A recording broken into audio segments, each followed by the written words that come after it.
हरे कृष्णा कृष्णा कृष्णा हरे हरे, हरे राम राम राम हरे हरे। श्री गुरुदेव की अहेतु की कृपा से हम जिस ग्रंथ को श्रवण कर रहे हैं, ग्रंथ का नाम है श्री श्री चैतन्य चैतामृत। श्री श्री चैतन्य चैतामृत ग्रंथ के अंतर्गत हम श्रवण कर रहे हैं मध्य लीला 22वां अध्याय, जिसमें हम आ चुके थे प्यार संख्या 97 पे। जो श्लोक क्या है? शरणागति।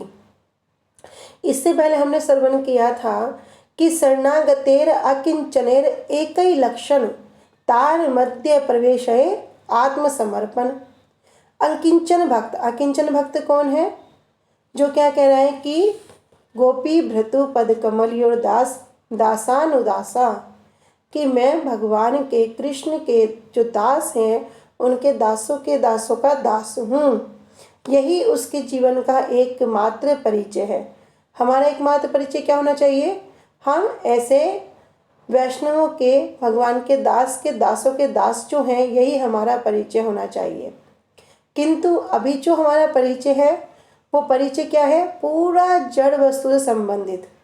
मैं स्त्री हूँ, मैं पुरुष हूँ, और जो मेरा मतलब जो उपाधियाँ, मैं डॉक्टर हूँ, मैं इंजीनियर हूँ, मैं वकील हूँ, मैं जज हूँ, पूरा सारा का सारा जो परिचय है अभी हमारा, वो इस शरीर से संबंधित है। किंतु वास्तविक परिचय क्या होना चाहिए? कह रहे मैं गोपीर भृत्युपद कमल दास दासानुदासा। श्रीमन चैतन्य महाप्रभु इस बात को वर्णन करते हैं, न हम विप्रो न च नरपति न अपि वैश्यो न शूद्रो न हम वर्णी न च गृहपतिर न वनस्तो यतिर्वा किंतु प्रोद्य निखिल परमानंत पूर्णावृते गोपी व्रत पद कमरियोर दास दासानुदासा। कि मैं ये भी नहीं हूँ, मैं विप्र भी नहीं हूँ, मैं क्षत्रिय भी नहीं हूँ, मैं वैश्य भी नहीं हूँ, मैं शूद्र भी नहीं हूँ, यहाँ तक कि मैं गृहस्थ भी नहीं हूँ, मैं ब्राह्मण भी नहीं हूँ, मैं गृहस्थ भी नहीं हूँ, मैं वानप्रस्थ भी नहीं हूँ, यहाँ तक कि मैं सन्यासी भी नहीं हूँ। तो भैया है कौन? किसने पूछा भैया तुम कोई गृहस्थ में नहीं हो, किसी आश्रम में नहीं हो, किसी वर्ण में नहीं हो, तो कुछ तो होंगे, कोई तो परिचय होगा। तो परिचय क्या है? वो परिचय है कि मैं गोपी व्रत, जो गोपियों के जो भरण करता, जो पालन पोषण करता है एकमात्र भगवान, जो उनके स्वामी हैं, मैं उनके दासों के दासों के दासों का दास हूँ। इसलिए कह रहे अकिंचन भक्त और शरणागत भक्त, ये दोनों का एक ही लक्षण है। क्या लक्षण है? शरणागति। ये पूर्ण रूप से भगवान को समर्पित हैं।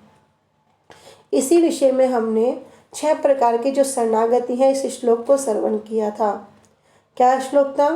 हरि भक्ति विलास में वर्णन कर रहे हैं, आनुकूलस्य संकल्पः प्रतिकूल्ये विवर्जनम रक्षति इति विश्वासो गोप्तृत्वे वर्णम तथा आत्मनिक्षेप कार्पण्ये षड्विधा शरणागति ही। कह रहे 6 प्रकार की शरणागति के यहाँ पर लक्षण हैं। क्या लक्षण है? अनुकूलस्य संकल्प। कह रहे अनुकूल्य अर्थात जो अनुकूल वस्तु हैं उनको संकल्प, संकल्प मतलब स्वीकार करना, अर्थात जो श्री कृष्ण के जो अनुकूल है उसे मैं अवश्य ही स्वीकार करूँगा, ऐसा दृढ़ संकल्प होना चाहिए। इसलिए श्री रूप गोस्वामीपाद जी जब भक्ति रसामृत सिंधु में उत्तमा भक्ति को जब वर्णन कर रहे हैं तो वे एक श्लोक के द्वारा उसको वर्णन कर रहे हैं। क्या श्लोक है? अन्य अभिलाषिताम शून्यम ज्ञान कर्मादि अनावृतम अनुकूल्यन कृष्ण अनुशीलनम। कि कैसा अनुशीलन होना पड़ेगा? कह रहे अनुकूल्यन कृष्ण अनुशीलनम। जो अनुकूल वस्तु है, जो हितकारी वस्तु है, उसी की उसको क्या करना होगा? स्वीकार करना होगा। जिसमें हमने यशोदा मैया के उदाहरण को श्रवण किया था। अभी क्या कर रहे हैं मैया? अभी बाल कृष्ण अभी सुबह सुबह नींद से जगे हैं। मैया दही मंथन कर रही है। अब अपने आप वहाँ से उतर के बड़ी मुश्किल से आके मैया के पास खड़े हो गए, और मैया ने रोना नहीं सुना तो क्या किया? उस डंडे को पकड़ लिया। जब रुक गया, क्योंकि मैया तो कीर्तन कर रही है और दही भी लो रही है, क्या किया? लाला को उठाया, गोदी में रखा और स्तनपान करा रही है। स्तनपान कराते कराते देखा कि एक तरफ दूध उबल रहा है। जैसे ही दूध को उबलते देखा, कृष्ण को क्या क्या एक हाथ से पकड़ा और नीचे बिठा दिया। पहले तो मैया को छोड़ना ही नहीं चाह रहे हैं, लेकिन जब बार बार दूध को देख रही हैं, कृष्ण को नीचे बिठा दिया। अभी कृष्ण रो रहे हैं, बड़ा रो रहे हैं, क्योंकि अभी कृष्ण का उदर नहीं भरा। क्योंकि कृष्ण का उदर भी कैसा है भैया, अनंत ब्रह्मांड जिनके अंदर समाहित है, ऐसा ही तो वो कृष्ण का उदर, और ऐसा ही मैया का, जो मैया स्तनपान करा रही है, मैया का स्तन भी इसी प्रकार।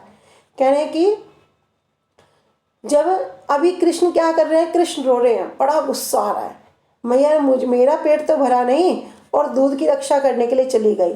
अब प्रतीत क्या हो रहा है, प्रतीत हो रहा है कि कृष्ण को तो दुख हो रहा है, कृष्ण को कष्ट हो रहा है, कृष्ण रो रहे हैं। लेकिन यहाँ पर क्या दिखा रहे हैं, अनुकूलता। कैसे अनुकूल, सिर्फ अनुकूल ही कह रहे, हितकर भी होना चाहिए। प्रसन्नता नहीं देखनी, हितकर भी होना चाहिए। अब उधर हमने श्रवण किया था अति व्याप्ति दोष, एक अव्याप्ति दोष, एक अति व्याप्ति दोष। तो इसी विषय में फिर श्रवण किया चारण मुष्टि का उदाहरण। अब वहाँ दिख रहा है कि बड़े सुंदर तरीके से युद्ध हो रहा है, कृष्ण बड़े प्रसन्न हैं और कृष्ण को बड़ा आनंद आ रहा है, लेकिन वहाँ पर भक्ति नहीं है। इधर मैया यशोदा में दिख रहा है कि कृष्ण रो रहे हैं, तब भी वहाँ पर भक्ति है, क्योंकि मैया के जो भाव हैं कि अगर ये दूध निकल गया तो क्या होगा, ये कृष्ण की सेवा में नहीं लगेगा, मैं सुंदर सुंदर माखन कैसे बनाऊंगी। लेकिन उधर जो भाव है वो क्या भाव है कि ऊपर से भले ही कृष्ण प्रसन्न दिख रहे हैं, लेकिन चारण मुष्टि के भाव क्या है, हम इनको जल्दी से जल्दी क्या करें, इनको मार दें, खत्म कर दें। तो हर समय भाव की प्रधानता है। इसलिए अनुकूल से संकल्प, कि जो श्री कृष्ण की भक्ति के जो अनुकूल है उसे मैं अवश्य स्वीकार करूंगा, ऐसा संकल्प करना। भक्ति के अनुकूल क्या है, साधु संग करना, मंदिर मार्जन करना, सबसे इम्पोर्टेंट सेवा करना। सेवा सबसे इम्पोर्टेंट, सेवा ही एक ऐसी वस्तु है कि कोई कितना भी मना कर दे कि मैं तुम्हें वस्तु नहीं दूंगा, अभी वो व्यक्ति क्या कर रहा है, ठीक है नहीं देंगे कोई बात नहीं, लेकिन वो सेवा करता रहता है। तो क्या करते हैं, एक दिन उनकी सेवा से प्रसन्न होकर जो मना करते हैं वही वस्तु उसको प्रदान कर देते हैं। हमारे भक्ति सिद्धांत श्री ठाकुर पाद जी, श्री गौर किशोर दास जी महाराज ने कहते तुम्हें अभी नहीं दूंगा, पूछ के बताऊंगा। क्या करते रहे, जाते रहे, सेवा करते रहे, जाते रहे, सेवा करते रहे, दे दिया। श्री नरोत्तम दास ठाकुर क्या कर रहे हैं, अपने गुरुदेव की सेवा कर रहे हैं, बोले मैं किसी को शिष्य नहीं बनाऊंगा। रोज क्या करते हैं, उनकी सेवा करते हैं। कैसे करते, छुप के करते। जहाँ पर भी वे सुबह सुबह अपना मल त्याग करने के लिए जाते, अपनी नित्य क्रिया के लिए जाते, क्या करते हैं, उस स्थान को पूरा साफ कर देते। लोकनाथ सोचने लगे कौन करता है, एक दिन छुप के देखा, अच्छा ये कर रहा है। क्या किया, उनकी उस सेवा से प्रसन्न होकर उनको दीक्षा दे दी, उनको शिष्य ग्रहण कर लिया। यद्यपि क्या करे, मेरा संकल्प है मैं किसी को शिष्य नहीं बनाऊंगा, तब भी दे दिया। इसी प्रकार क्या कह रहे हैं, सेवा सबसे इम्पोर्टेंट महत्वपूर्ण वस्तु। हमने श्रवण किया था एक कथा में, जब हम धर्म क्षेत्र कुरुक्षेत्र श्लोक श्रवण करते हैं, तो जो कुरु राजा थे वो क्या कह रहे हैं, वो कहते हैं वहाँ पर हल जोतते हैं, खेती करते हैं। तो इंद्र आते हैं, इंद्र बोलते हैं तुम क्या कर रहे हो, बोले इस स्थान पर जो भी अपने शरीर को त्यागेगा उसको सीधा स्वर्ग मिलेगा। इंद्र चले गए, हास प्रयास करे, ऐसा भी कोई होता है कि कोई हल जोते और उसको स्वर्ग मिल जाए, यहाँ पे कोई मृत्यु होगी तो। एक बार देखा, लेकिन राजा ने क्या किया, अपने संकल्प को नहीं छोड़ा, करते रहे करते रहे, करते करते क्या हो गया, एक दिन स्वर्ग, उसको इंद्र को भी वरदान देना पड़ा। मतलब यहाँ पर सेवा की बात है, सेवा एक ऐसी वस्तु है, ठीक है। इसलिए कह रहे हैं आगे, प्रतिकूल विवर्जनम, प्रतिकूल वस्तुओं को विवर्जनम विशेष रूप से वर्जन करना होगा, मतलब त्याग करना चाहिए। अर्थात श्री कृष्ण के भक्ति के जो प्रतिकूल है उसका मैं अवश्य ही त्याग करूँगा, इस भावना से त्याग करना होगा। अभी हम कितने दुष्ट प्रवृत्ति के, हमारी मति कितनी दुष्ट है। अभी कोई गुरुदेव के पास जाते हैं, वो क्या बोलेंगे, गुरुजी बोलेंगे चाय मत पीना, प्याज लहसुन मत खाना, हरि नाम करना, निंदा चुगली मत करना, अपराध मत करना, खूब बताएंगे। किंतु हम तो गुरुजी चाहे तो नहीं छूटेगी, गुरुजी मैं चाहे तो नहीं छोड़ सकता। गुरुजी कहेंगे भैया ठीक है कोई बात नहीं, अभी नाम करते रहो, धीरे धीरे छोड़ने का प्रयास करना। बहुत से गुरुजी मैं लहसुन प्याज नहीं छोड़ सकता। गुरुजी बोलेंगे ठीक है अभी नीम की माला पे जप करो और जप करो। गुरुजी इतने कृपालु जो गोलोकेर प्रेम धन हरि नाम, जो भगवान का जो गोलोक का जो प्रेम धन हमें देने के लिए आए हैं, हम एक संसारिक जड़ वस्तु के लिए कहते हैं जय गुरुजी हमसे नहीं होगा। क्यों नहीं होगा? क्या मन में संकल्प किए हो कि ये भक्ति के प्रतिकूल है, मैं इसको त्याग कर दूंगा? अभी डायबिटीज हो जाए, किसी को बड़ा मीठा पसंद है, बड़ा मीठा, वो बिना मीठे के कुछ रह ही नहीं सकता, और डायबिटीज हो जाए, अभी बढ़ जाए, वो 500 600 चक्कर खा खा के गिरने लगे, डॉक्टर के पास जाना पड़ गया। डॉक्टर ने कहा भैया बहुत शुगर हो रही है, बिल्कुल मीठा मत खाना, करेले का जूस पीना, ये करना, संतरा खाना, ये सब चीज़ें लेना। तो वो फिर मीठा खाएगा? वो मीठा नहीं खाएगा, क्योंकि वहाँ भय है। क्या भय है? कहीं मेरी मृत्यु ना हो जाए। लेकिन इस भव सागर में हम फंसे हैं, हम इस मृत संसार में ही फंसे हैं।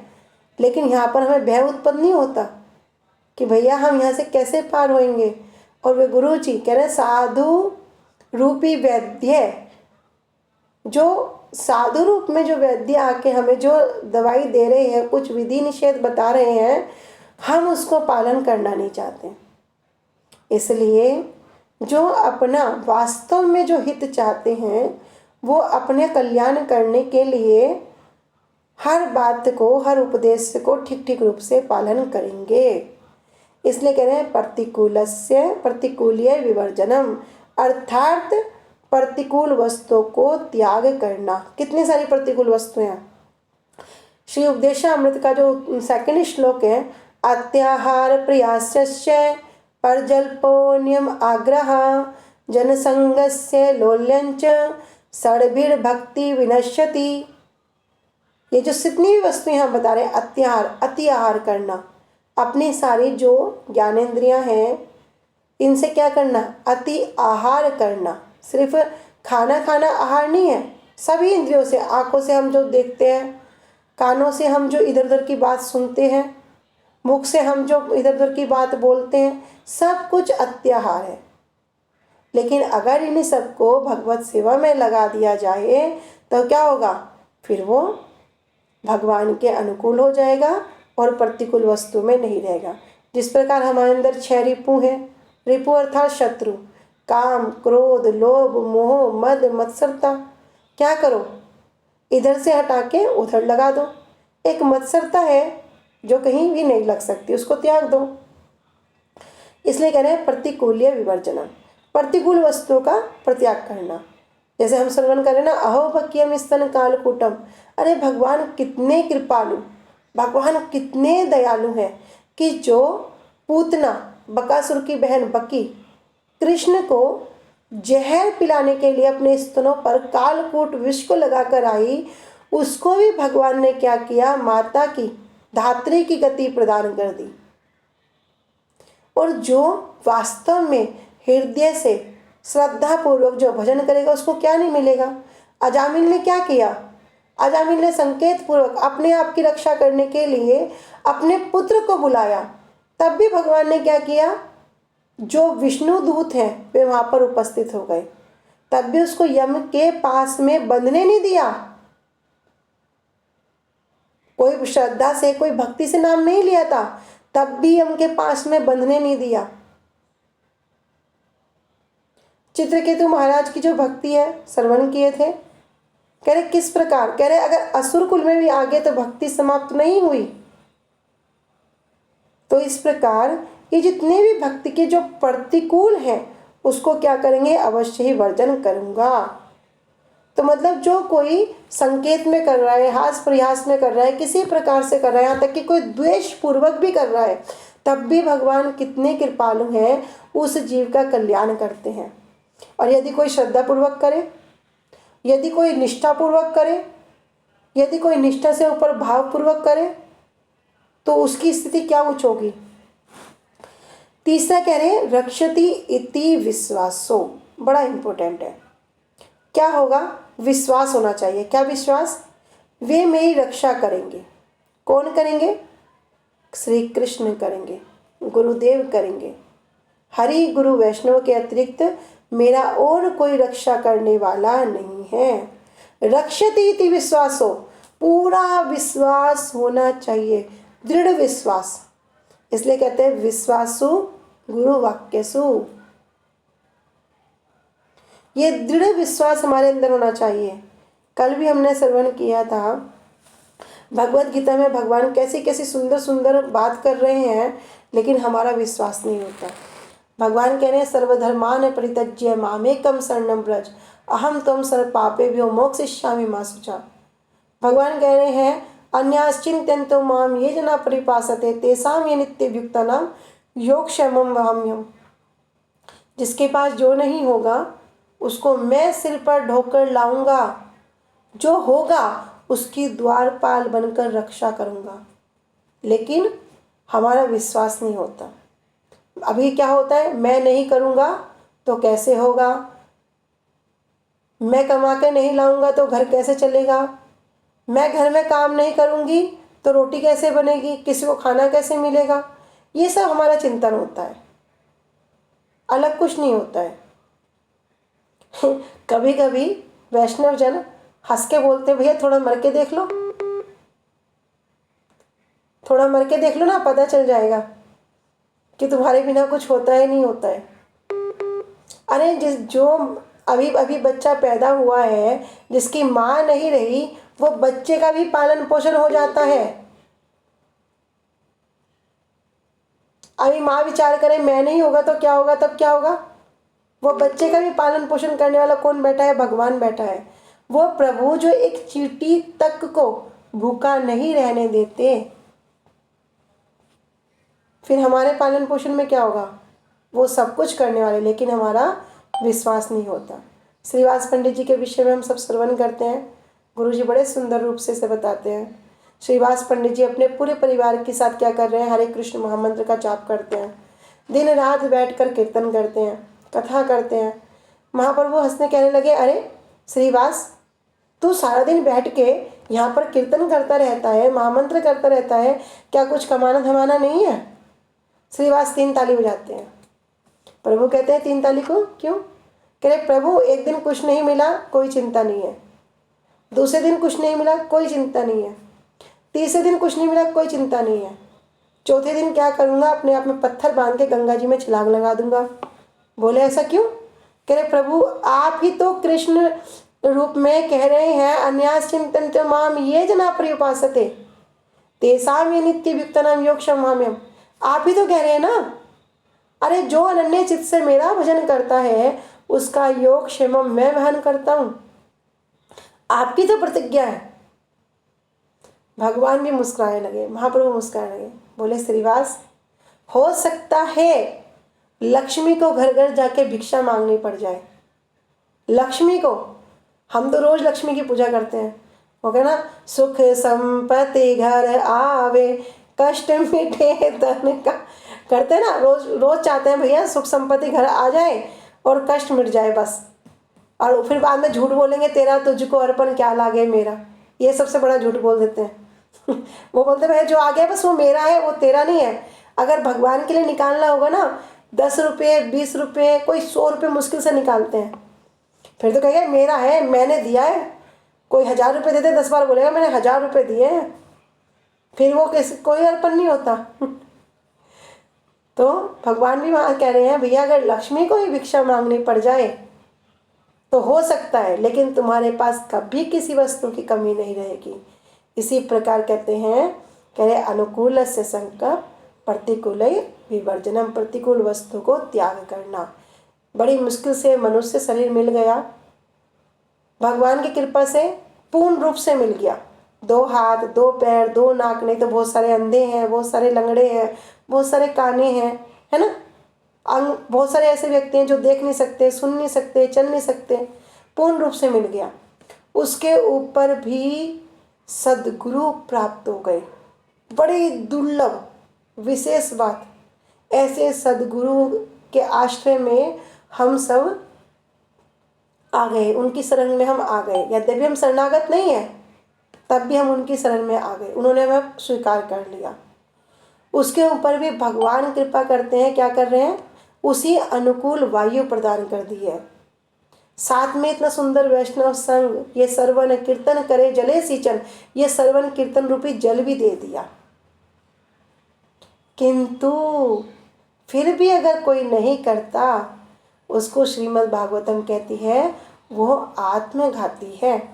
श्रीमद् भागवतम कहने से क्या तात्पर्य है, स्वयं कृष्ण, श्रीमद् भागवतम कौन है, साक्षात कृष्ण है। कृष्ण के ही वह जो 12 स्कंद हैं, वही कृष्ण के 12 अंग है। साक्षात कृष्ण कह रहे भैया वो तो आत्मघाती है, अरे आत्मी आत्मा का हत्यारा है। इसलिए अनुकूल वस्तु को ग्रहण करना, प्रतिकूल वस्तु को विवर्जनम, विशेष रूप से वर्जन करना, त्याग करना चाहिए। अभिविश्वास क्या है कि वे मेरी रक्षा करेंगे, अर्थात श्री कृष्ण के अतिरिक्त मेरा और कोई रक्षा करने वाला नहीं है, ये पूर्ण विश्वास होना चाहिए। लेकिन हमारा ये विश्वास ही नहीं होता। कह रहे ये विश्वास अभेद ब्रह्म ज्ञान के द्वारा मैं मृत्यु से बच सकता हूँ, ऐसा विश्वास नहीं कि हमने विश्वास कर लिया कि ठीक है अभेद, अभेद मतलब जिनके अंदर कोई भेद नहीं है, और यह ज्ञान कर लिया मैं इससे मृत्यु से बच जाऊंगा, तो भैया अमर तो कोई नहीं है। हिरण्यकश्यपु ने 60,000 साल तपस्या करी, वो अमर नहीं हो सका। कह रहे ऐसा विश्वास नहीं, कह रहे श्री कृष्ण कृपा करके मेरी रक्षा करेंगे, ऐसा विश्वास। चौथा बता रहे हैं गोप्तृत्वे वर्णम तथा, कि श्री कृष्ण को गोप्ता, गोप्ता मतलब पालन करने वाले के रूप में वर्णन करना, अर्थात समस्त कर्म करके मैं कर्मों के उन जो अधिष्ठात देवता के द्वारा पालित होऊंगा। आगे कह रहे हैं पांचवा आत्मनिक्षेप, अर्थात मेरी स्वतंत्र नहीं है, मेरी इच्छा जो है वो क्या है, स्वतंत्र नहीं है, वह श्री कृष्ण की इच्छा के परतंत्र है। जैसी भगवान की इच्छा है मैं उसी प्रकार से कार्य करूंगा, मेरी अपनी कोई भी इच्छा नहीं है। ऐसी बुद्धि क्या है, आत्मसमर्पण है। और कार्पण्य, कार्पण्य का मतलब था अपने आप को दीनहीन समझना, विनम्र होना। ठीक है, ये हो गए 6 शरणागति के लक्षण। अब इसके विषय में थोड़ा और विशेष रूप से श्रवण करेंगे। तो हमने यहाँ पर 6 शरणागति के जो लक्षण हैं उनको श्रवण किया। अनुकूलस्य, भगवान की सेवा के लिए जो भी सहायक है उसको स्वीकार करना। प्रतिकूलस्य, जो प्रतिकूल वस्तुएं मतलब जो भगवान के भजन में बाधा डालने वाली हैं उनको वर्जना, उनको पूर्ण रूप से त्याग करना। रक्षति इति विश्वास, कृष्ण ही मेरे एकमात्र हैं ऐसा विश्वास करना।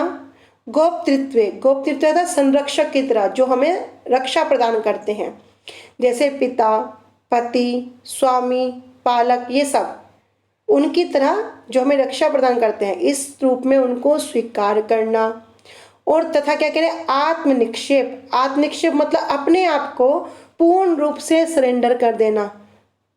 और छठा है कार्पण्य, कार्पण्य अर्थात विनम्र होना। तो ये 6 प्रकार की शरणागति है।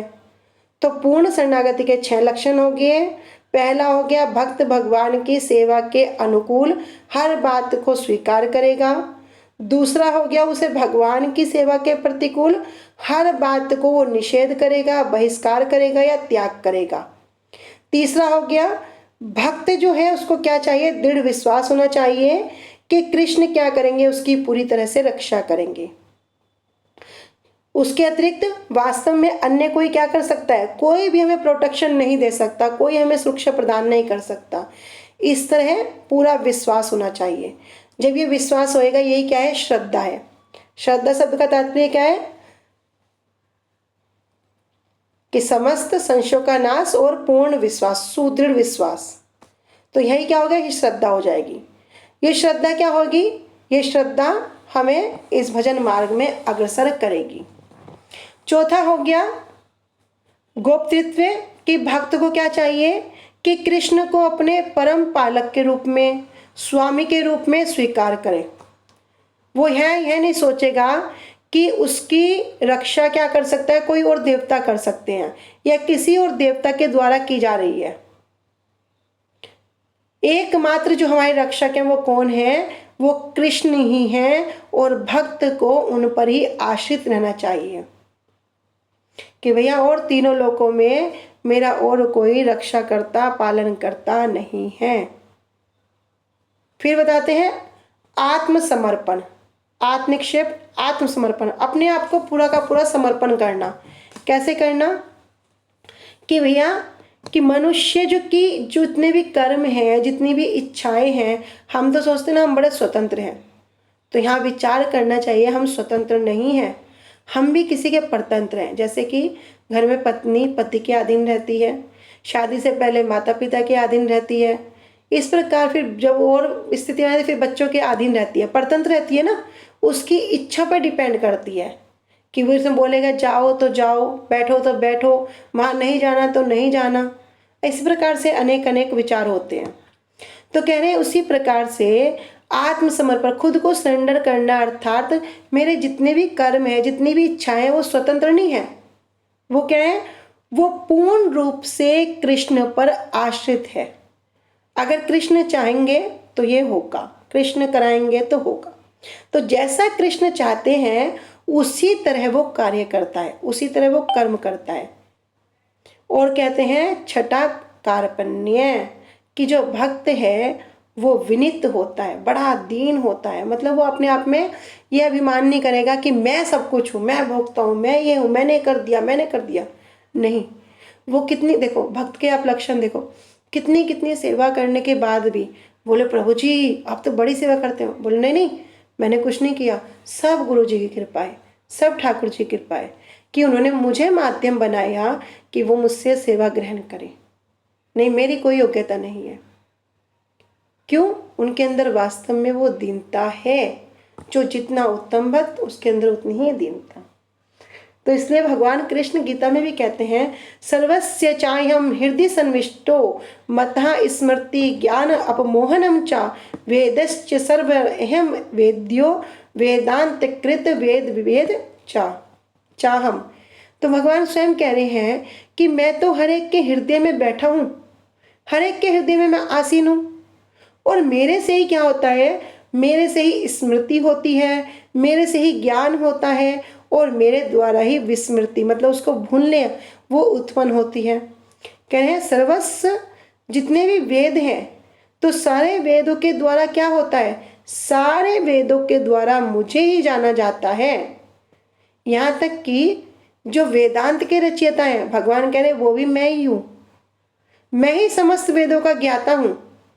और जितने भी जीव हैं हर एक के हृदय में स्थित रहकर कृष्ण क्या करते हैं, जीव की स्थिति के अनुसार अलग अलग आचरण करते हैं। इसलिए ही भगवान के जो दो स्वरूप हमने श्रवण किए थे, एक था भगवान का विभिन्न अंश, एक था भगवान का स्वांश। तो विभिन्न अंश में थे सब जीव। फिर कहते हैं कि जीव की स्थिति कैसी है, कह रहे उसे तो ये जो माया के संरक्षण में रहना होगा। अभी जीव की स्थिति ऐसी है, या कृष्ण के निजी संरक्षण में रह लो। अभी हम भी तो ऐसे ना, अभी हम कैसे रह रहे हैं, माया के संरक्षण में। अब अगर कोई विचार करे भैया मैं कृष्ण के संरक्षण में रह लूं, जब जीव पूर्णतः शरणागत होता है, पूर्ण रूप से जब वो अपने आप को सरेंडर करता है, तब वह कृष्ण के प्रत्यक्ष शरणागत रहता है। तब वो पूरा का पूरा उनके संरक्षण में आ जाता है। पूरा का पूरा भगवान क्या करते हैं, उसे अपने प्रोटेक्शन में रखते हैं। और कृष्ण क्या करते हैं, फिर उसे उसी प्रकार सारी बुद्धि भी प्रदान कर देते हैं, जिससे वो क्या करेगा, आत्म साक्षात्कार की दिशा में प्रगति कर सकेगा। अर्थात क्या होगा, अपने भजन मार्ग में अग्रसर हो सकेगा। किंतु जो अभक्त हैं वो क्या करेंगे, वो माया के संरक्षण में होने के कारण कृष्ण के साथ जो उनका संबंध है उसको भूले रहते हैं। जीव का जो स्वरूप है वो क्या है? कृष्ण का नित्य दास होना। लेकिन अभी अभक्त है, अभी अपने स्वरूप को नहीं जानते, अपने संबंध को क्या होते हैं भूले रहते हैं। तो कभी कभी पूछ लेते हैं कि कृष्ण किस तरह से विस्मरण कराते हैं, किस तरह से भूला देते हैं। तो कहते हैं कि कृष्ण क्या करते हैं, अपने भक्त के जितने भी भौतिक कार्य हैं, भौतिक कार्य क्या है संसार में, कहते हैं ना ये इसका फर्ज था, ये इसका फर्ज था, ये करना चाहिए था, ये नहीं करना चाहिए था, अभी तो ये कार्य रह रहा था। कोई माता का धर्म, कोई पिता का धर्म, कोई भाई का, कोई बंधु का, कोई देश धर्म, जितने भी संसारिक भौतिक कार्य हैं उनको कृष्ण क्या करते हैं? विस्मरण, भुलवा देते हैं। और फिर क्या करते हैं? माया के माध्यम के द्वारा अभक्तों को, जो अभक्त हैं उनको ही भुला देते हैं। उनको क्या करते हैं? उनको अपनी भक्ति से भुला देते हैं।